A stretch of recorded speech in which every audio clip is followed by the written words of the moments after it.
Hey guys, it's Yasa here again with freeballedanceclasses.com. So I just shared with you in a previous video not too long ago the fact that we are doing, or I'm opening the website as a platform to sell these earrings that are sent to me by a girl in Pakistan, and all the proceeds will be donated to the Malala Fund. So question that I thought, let's address, because a lot of people have been asking me, why is it that I donate only to the Malala Fund, and then they have obviously other causes that they relate to more, or that they would prefer maybe that some of the proceeds will be donated to, or maybe change it up a little bit every month, which I'm totally open to. The question, why do I do that, is because of what it means personally to me. And I want to share a story with you about why I'm so passionate about little girls in third world countries getting an education, because I was one of those girls. That's why. As simple as that. I grew up in a Berber village in Morocco where there is basically no access to electricity or water, and most people don't even know what a car is. Well, haven't at the time I lived there. No, cars have been introduced, not driven, but people arrived to the village, that I grew up in vehicles, and so people know what that means.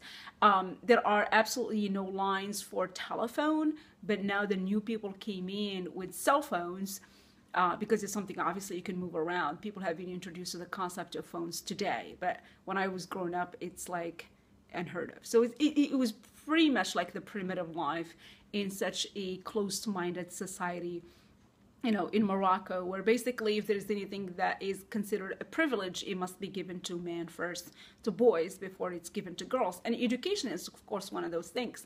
And in the Berber village I grew up in, we didn't think about education in a sense of like going to school and, graduating and all these things that we think about today when we think about education. We thought more about like the privilege of being able to read and write.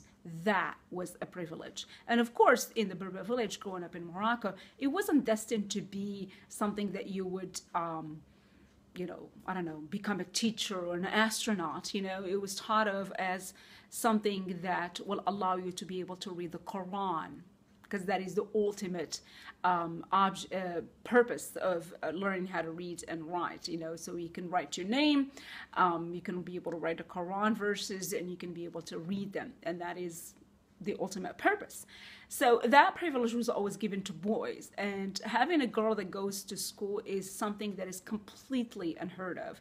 I mean, you're a bad girl, you're a whore. I mean, you get labeled so many things. Your mom, your dad are terrible people, and so because they're judged by society, they also don't want to do that, even if they believed in it, and even if they did, it's something they never shared with other people. It's always something that they kept private to themselves, because if they did express that publicly, then it's a big judgment against them, and they're going to look like bad.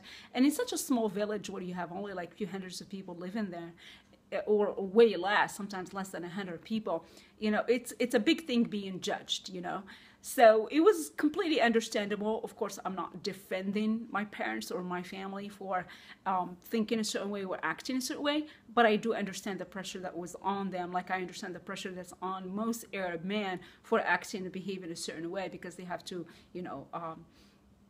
adhere to society's standards of what a dude is like, and which is totally stupid. But when you have that much pressure on you, it's understandable. I'll say it's right. That's why I left that environment. Personally, my parents both grew up in the Berber villages, so that's what I grew up, that's what I knew, that's the primitive life I knew. And then we moved to the city. We moved to Rabat, which was the capital, still is, the capital of Morocco. And, my dad worked at a grocery store, and then, our next door neighbor was actually an elementary school teacher, and the sweetest man ever. I mean, I get tears just thinking about him, because in a way, I honestly feel like my life has changed because of him. He was our next door neighbor, and my dad was working at the grocery store every single day, and he sees my dad with his little girls. It was me and my older sister, and we were like the only ones that could possibly go to school at the time at our age. And because we were the two oldest of a 10 kids family, you can imagine. And so this teacher, next door neighbor, sees us working, helping dad at the grocery store. We were little kids. And then he says, well, why don't they go to school? My dad goes like, you know, they're girls, you know, they don't go to school, whatever, because that's how my dad came from the Berber village with this mentality. And then, of course, you know, the teacher was trying to convince him that, you know, it's a good thing for girls to learn how to, you know, read and write, that eventually they'll be able to help the entire family, you know, all these things. And my dad could see like him being this Berber man moving to the city for the first time, not knowing how to read and write. I mean, he definitely felt like he was handicapped because, you know, he was trying to run a business, but yet he couldn't even like sign his name, right? So he definitely kind of like internally knew that that was important, but he didn't believe it was important for girls to know.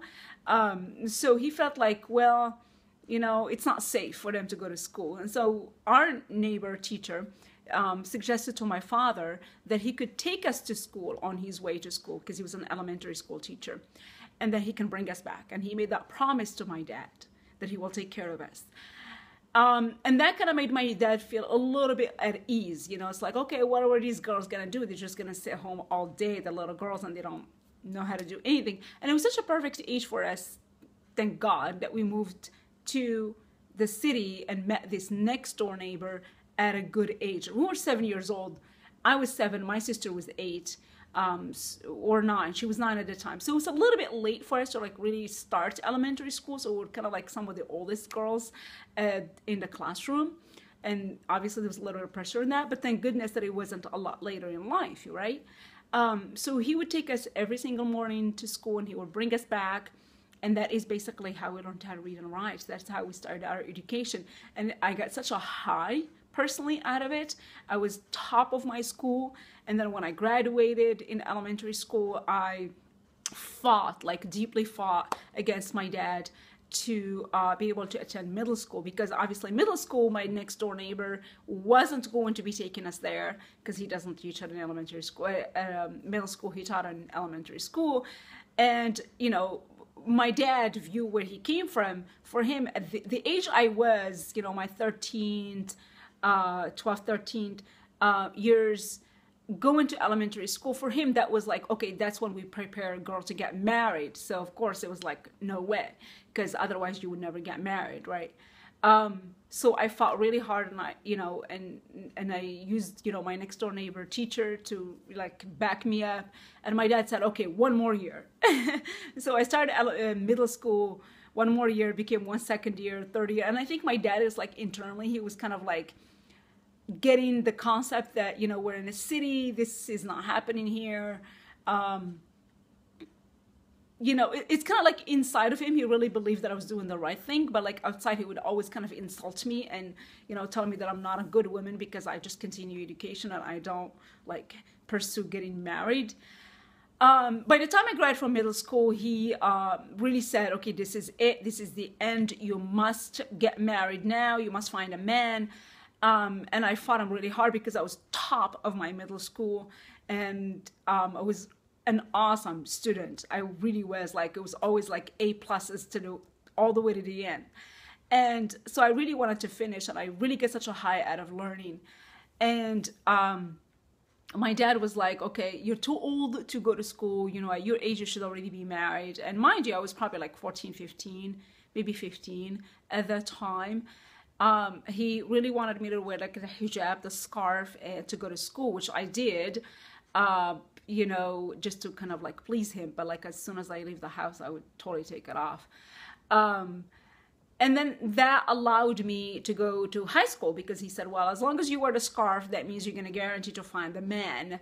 And as long as you put in your hours of work in the business and the house, you know, and all that stuff, learn how to cook and how to be a good woman so you can find a husband. So I did all that to please him. Obviously, a lot of it was behind his back, completely different, because my beliefs totally didn't match his beliefs. And, you know, and that's it. You know, from the time I graduated from high school, I was like, okay, I got to go to college because I'm really good at this. That was probably one of the biggest fights I had to have with my dad. Like some really, really ugly fights, not only because it was like I was getting way too old to get married, but also I was a teenager who was trying to fight a status quo in a society that is extremely conservative and all the ideas are against me. And so it was a challenge for sure.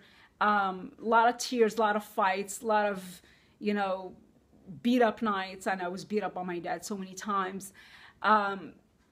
Not the worst thing that's ever happened to me, trust me. I know for a lot of Westerners, it's like the ultimate thing that could possibly happen to you as a, you know, as a daughter of anybody. But anyways, so lots of fighting that led eventually to the idea of just like letting go. I'm gonna do this. Screw you. I don't care. Beat me if you want to. This is what I believe. This is what I'm going to do. And it worked out. I graduated from college, and then the rest is history from there. But, you know, it's just a story that is so dear to my heart, and I had to go through a lot of pain to, you know, really to pursue my dreams and to do what I believed was right. That a story like Malala's hits really home for me, you know. Especially that for me personally, growing up and fighting to get an education at every level from middle school to high school to college, all this stuff, I really took on the responsibility or the promise to myself that one day that is what I'm going to do. I'm going to become a teacher of little girls, and I'm going to be opening a little girls' school in Morocco. And, you know, by the time I graduated from college, it was just like, I can't change people's mentality in this society. It's like, it's almost impossible. It's like, forget it, right? That I ended up personally giving up and leaving, and I kind of feel a little bit of guilt for that, you know? So when I see somebody like Malala who is willing to fight, even though her life was on the line, I feel the need to support her. Of course, she lives in the UK now, because you can't accomplish anything in your life if you did not you know, leave. Otherwise you just die. And so obviously your cause dies with you. And that kind of felt like that. But like when I moved to the US, I never really finished that goal. I never really gave back. I never really did anything with this thing that I promised myself.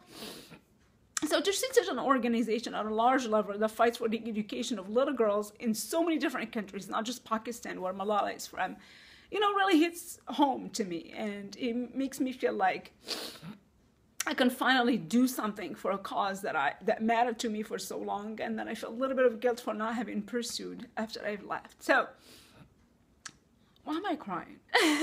Anyways, I'll stop right here, but that's really just my explanation to you guys as to why this is the organization that I want to give so much to, and, you know, really push as hard as I possibly can. Am I going to maybe open the donations to other organizations in the future? Of course, absolutely. There's so many other causes that I believe in, not just, you know, education of little girls in third world countries. So it's going to happen. But I feel like at this point, I haven't given enough, and there is still a need. So, and it's such a brand new organization that we'll pursue this for now, and then of course in the future we'll move on to something else. Okay, so I'll stop right here. Thank you so much for listening to my blah blah blah blah blah blah for so long. I'll see you guys next time on another video. It's freebadanceclasses.com. That's our website, and if you want to donate to the Malala Fund, the way to do it is simply by just going on the website and making a donation, buying me coffee. All my coffee donations actually go to the Malala Fund. Tips, you know, what lays like a little tip jar next to some of the posts. Make sure you tip there. All the tips go to the Malala Fund. Basically everything that you give as far as money on the website all goes to the Malala Fund. Purchasing any DVDs, I have like DVDs where I guess if you want to play the DVDs at home at your own time for like different workouts, whatever it is, I have lots of videos available. If you purchase those, they're $5 DVDs. They're also going to the Malala Fund, and also by purchasing some of the jewelry and other items that I have on the store, like these earrings I'm wearing, all those go also to the Malala Fund. So that's my way of just using this beautiful community of students of belly dance around the world to support such a great cause and to support the Malala Fund. Okay, thank you so much. I'll see you guys next time. Bye-bye.